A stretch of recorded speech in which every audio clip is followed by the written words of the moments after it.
Assalamualaikum warahmatullahi wabarakatuh. Selamat berjumpa kembali di channel Maraja Organik bersama saya Samsul Umar, praktisi pertanian. Teman-teman sekalian, khususnya petani padi di Indonesia, sering kita mengalami yang namanya tanaman padi kita kerdil, pertumbuhannya stagnan, bahkan terjadi penyakit pada tanaman padi kita. Penyakit kerdil ini ada macam-macam faktornya. Bisa jadi dari pH tanah yang asam karena terlalu banyak perendaman. Yang kedua bisa juga disebabkan oleh virus atau biasa disebut dengan penyakit tungro, atau juga bisa karena disebabkan oleh serangan hama penyakit.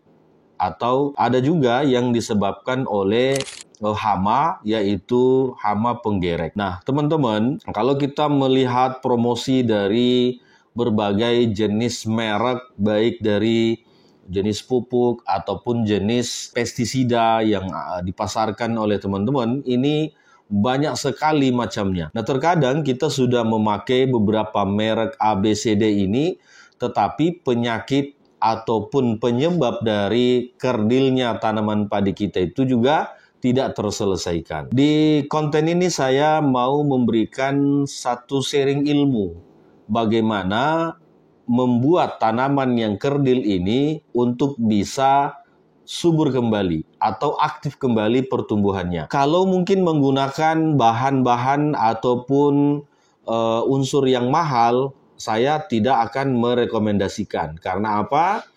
Kita harus menjaga bagaimana petani ini tidak terlalu besar biayanya untuk mengelola berbudidaya tanaman padi, tetapi hasilnya sangat maksimal.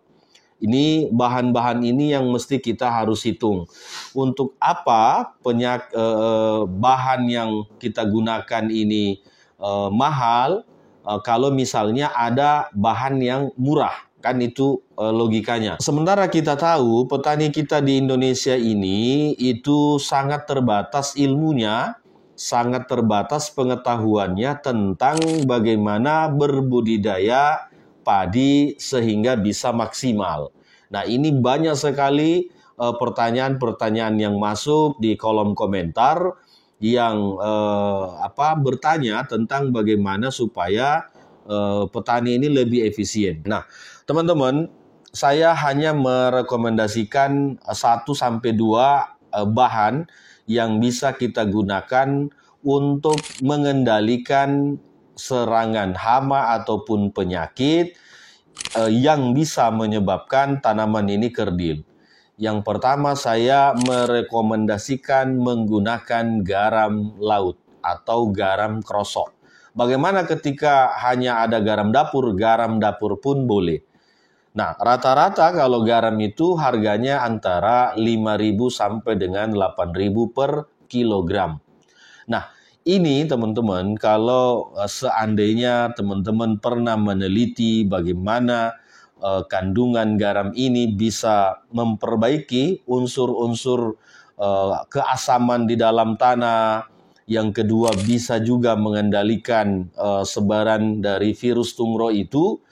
Pasti teman-teman semua akan mau menggunakan garam ini. Tidak usah terlalu percaya dengan tulisan ataupun komentar yang mengatakan bahwa ketika kita memberikan garam pada sawah ini akan merusak tanah kita, akan merusak tanaman kita. Itu tidak benar. Itu saya pastikan itu tidak benar. Kami dari bertahun-tahun petani yang kami dampingin itu selalu menggunakan yang namanya garam krosok. Selalu menggunakan garam ini baik dari sebelum tanam sampai dengan sebelum panen. Karena apa? Garam ini dengan kultur tanah kita di Indonesia, dengan metode cara budidaya petani kita di Indonesia yang hampir 1000% menggunakan kimia, dengan adanya garam krosok ini minimal bisa memperbaiki atau mengikat residu-residu sisa kimia yang tertanam atau tersimpan di dalam tanah pertanian kita. Apalagi di tanaman padi, yang metode budidayanya selalu direndam air, merasa tidak puas kalau tidak direndam air, atau ada ketakutan akan diserang oleh hama tikus ketika dikeringkan. Ini semua adalah metode yang menyebabkan tanah kita terdegradasi dari nutrisi-nutrisinya. Nah, oleh karenanya dengan penggunaan garam ini minimal bisa memperbaiki apa-apa yang sudah rusak di dalam tanah itu. Teman-teman sekalian, bertani padi itu membutuhkan minimal 73 jenis unsur hara untuk menjadikan satu biji padi itu atau satu biji beras itu dibutuhkan 73 jenis unsur nutrisi di dalamnya. Ketika petani di Indonesia hanya menggunakan NPK saja, itu artinya 70 jenis unsur hara yang dipakai untuk membentuk satu beras padi ini itu diambil seluruhnya dari dalam tanah. Nah, ketika ini kekurangan di dalam tanah, itulah yang menyebabkan tanah kita sudah tidak subur lagi atau akan bermunculan penyakit-penyakit yang menyebabkan stagnan atau terhenti pada proses pertumbuhannya. Sehingga tanaman padi kita itu sudah dikasih urea, sudah dikasih NPK, tetapi bukannya makin subur, malah makin stagnan, malah semakin banyak hamanya, malah semakin banyak penyakitnya. Saya menyarankan sebaiknya digunakanlah garam krosok itu. Kalau misalnya 1 hektar dengan pH tanahnya 4 atau 4,5, maka gunakan minimal 100 kg per hektarnya. Nah, lalu bagaimana ketika tanaman padi ini sudah terlanjur ditanam? Itu boleh dilakukan penaburan, boleh dilakukan penyemprotan. Lalu berapa dosisnya kalau digunakan dengan metode penyemprotan? Itu 15 sampai dengan 25 sendok per tangkinya ketika tanaman itu lagi sakit. Nah, tapi kalau dalam kondisi normal cukup dengan 15 sendok saja. Teman-teman, sepengetahuan kami dalam dunia pertanian ini, garam itu tidak pernah dijangkiti oleh virus, patogen maksudnya, tidak pernah dijangkiti oleh jamur patogen, tidak pernah juga dijangkiti oleh virus yang menyebabkan kerusakan. Nah, oleh karenanya dengan adanya kita mencampurkan garam krosok ini, lalu disemprotkan ke daun tanaman padi yang terkena jamur, terkena bakteri, terkena virus misalnya, itu secara otomatis akan menghentikan pergerakan dari mikroba tadi, jamur, bakteri, dan virus itu. Nah, ketika penyebarannya sudah bisa kita hentikan, itu pertanda bahwa perkembangan sel dari mikroba tadi, jamur, bakteri, dan virus itu akan terhenti. Artinya tanaman kita beransur-ansur mulai akan memperbaiki pertumbuhannya. Jadi teman-teman, itu garam krosok. Yang keduanya bisa menggunakan zeolit.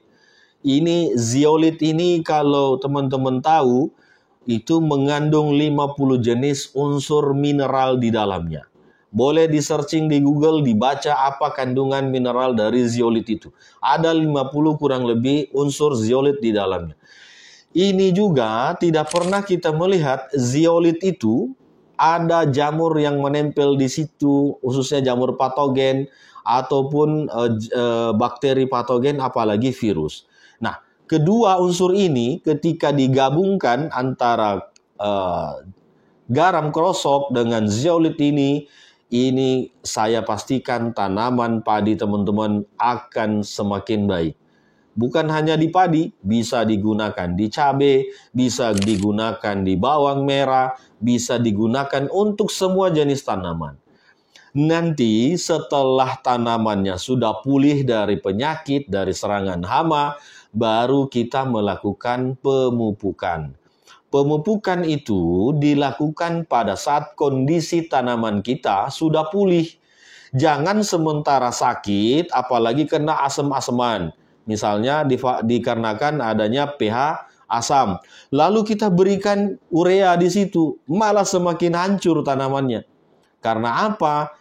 urea itu pH-nya 5, ditambah pH asam di tanah kita kondisinya 4, artinya semakin drop tanaman itu.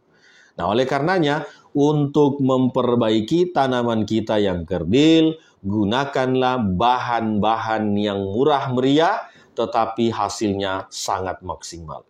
Demikian teman-teman ulasan kita hari ini tentang bagaimana memperbaiki atau menyuburkan kembali tanaman kita yang kerdil, khususnya tanaman padi, sehingga proses pertumbuhannya bisa lebih baik lagi, lebih subur lagi untuk bisa mencapai panen yang maksimal. Assalamualaikum warahmatullahi wabarakatuh.